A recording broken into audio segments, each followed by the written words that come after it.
I had to make a video on this. I'm sorry, but Sonic Frontiers will 10 billion% be a good game. I'm sorry, but I'm just gonna call it now. Out of everything that I have seen, everything, this game has always looked promising. It always looked like it had potential to be a phenomenal game.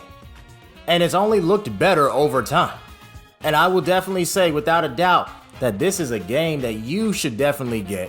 Of course, I'm going to get it. I'm a hardcore Sonic fan. It just goes without saying. But even Sakurai, the creator of Super Smash Bros., said, hey, this game's cool. I'm gonna get it. I don't blame him either. I've seen a lot of people talk about their opinions of this game, at least those who have tried the game. Most Sonic fans say that their favorite part is the open world area, and the cyberspace levels are kinda okay to poor, right?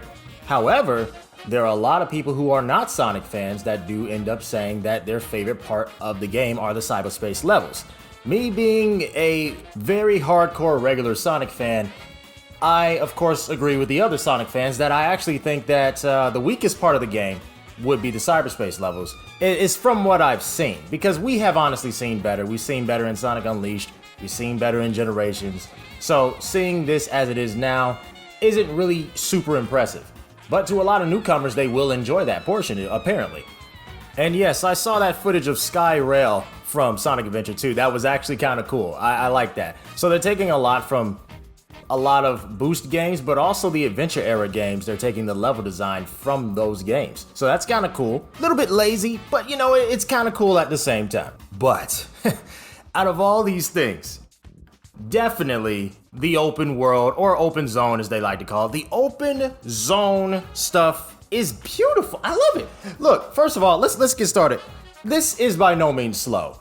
This is not a slow game. You actually can set your speed in the beginning of the game. You can do action style, you can do high speed style. Action style is just you just going slow, so it could be easier for like newcomers, because you know how people, if they have a hard experience, they'd be like, oh, this game is terrible, oh my god, it's so bad. But it's not even really a bad game, you just suck.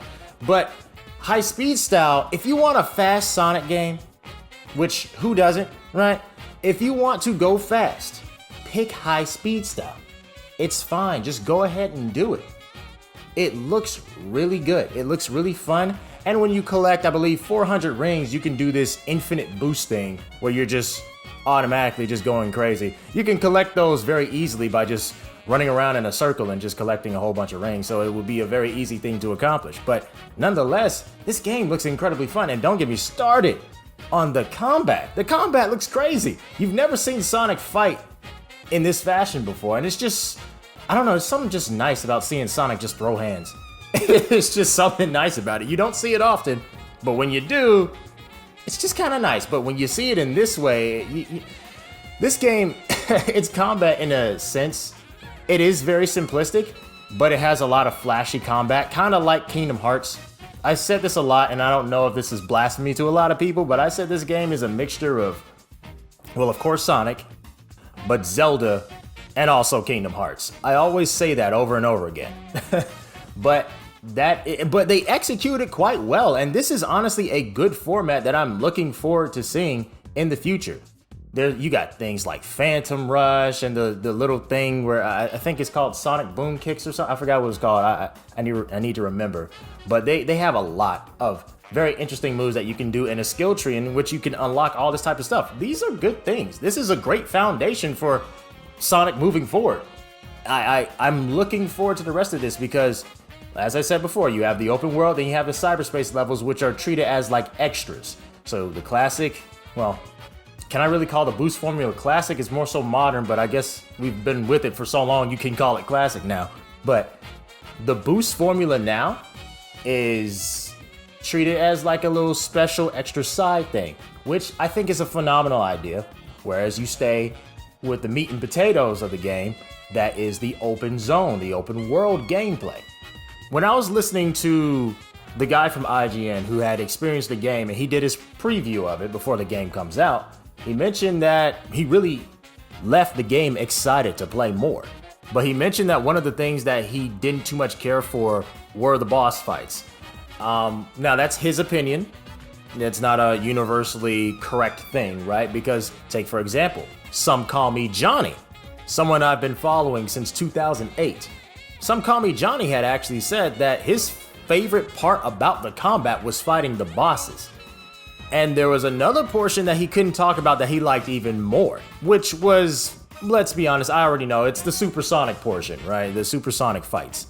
Because, I mean, they showed it in the trailers, and then the leaks came out. I didn't actually look at the supersonic fights, but I heard that they were like the sexiest thing ever. It's just, I really think this is going to be a good game.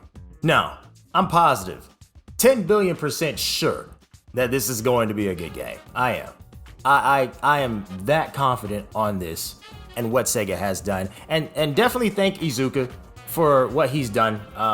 We've given him a lot of flack in the past and whatnot, but honestly, if it wasn't for Iizuka, this game probably wouldn't be as good as it is now. We probably would have gotten another bad Sonic game, because Sega, they were actually trying to release this game beforehand, but Iizuka had to like ask him or beg him or whatever he did behind the scenes. He had to basically convince them. It's like, hey, look, this game's gonna be good. Just give us some more time to polish things up and all that.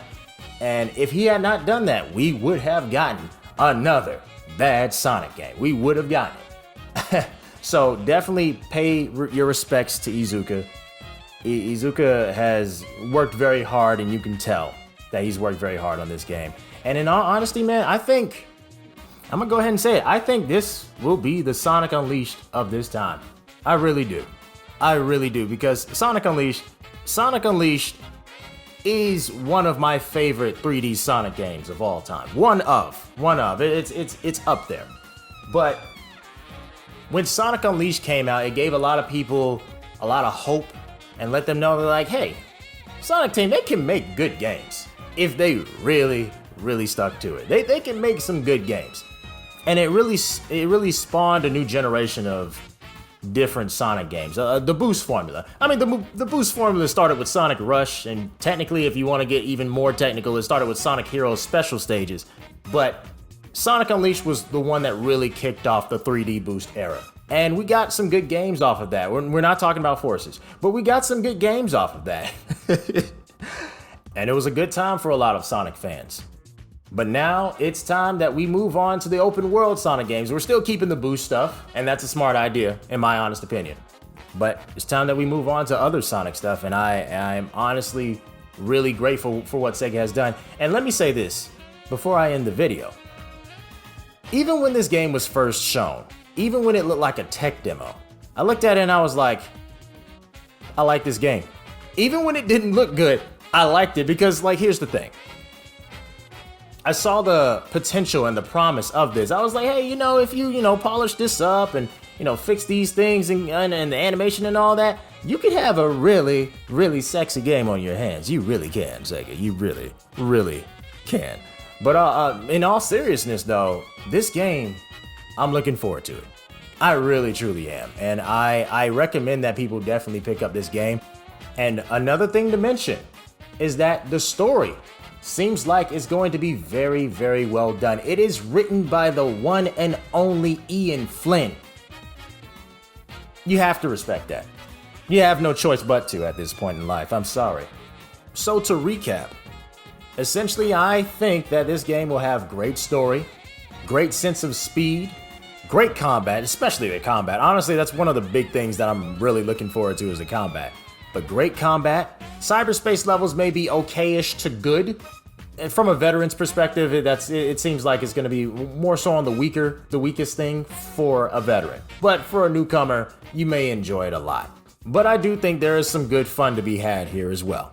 But hey, if you guys enjoyed this, make sure you like and subscribe, because I will definitely be covering more Sonic content on this channel for sure. Honestly, I wouldn't be me if I didn't cover Sonic. This was inevitable. But with all that being said, Vagabond gone.